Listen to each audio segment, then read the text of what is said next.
ये कहानी है एक गांव की। पुराने गांव में समर वेकेशन चल रहा था और उस वेकेशन के टाइम पर 4 टीनेजर्स रोहन, अनन्या, जितेश और तारा, वो लोग अपने गांव वाले घर में थे।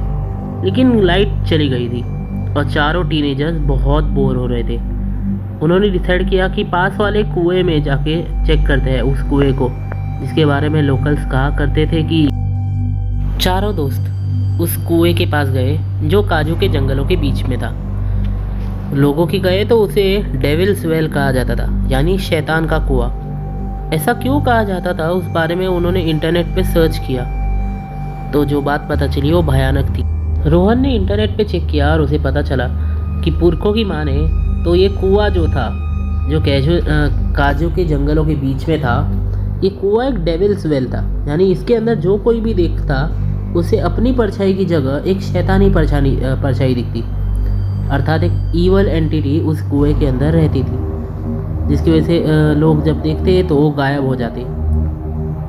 ऑफ कोर्स बाकी लोगों ने जैसे ये बात सुनी तो वो हंस पड़े। करीब दोपहर के 1-2 बजे के रेंज में चारों दोस्त पसीने में लिपटे हुए जंगल के बीचों बीच उस कुएं के सामने पहुंच गए और डिसाइड करने लगे कि कौन देखेगा। लेकिन इससे पहले कि वो लोग डिसाइड कर पाते कि कौन कुएं के अंदर देखेगा, तारा ने अपना सर अंदर की ओर देखा और उसने कहा, ये अंदर कुछ दिख रहा है हिलते हुए। फिर तारा जोर से चिल्लाई।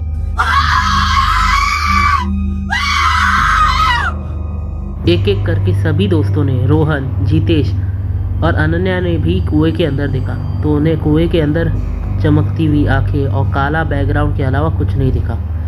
और वो चमकती हुई आंखें मानो उनकी ओर पास आने की कोशिश कर रही थी। डर के मारे सब के सब तीनों वहाँ से भागने लगे। लेकिन कितनी भी कोशिश करे वो उस शैतानी कुएं के एरिया में थे।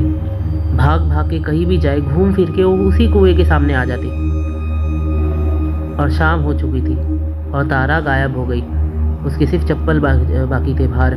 रोहन, अनन्या और जितेश उस जंगल से किसी तरीके से निकल गए, लेकिन वो आज तक इस बात को कभी भूले नहीं कि डेविल्स वेल असली है और उन्होंने उनकी दोस्त तारा को हमेशा के लिए खो दिया है।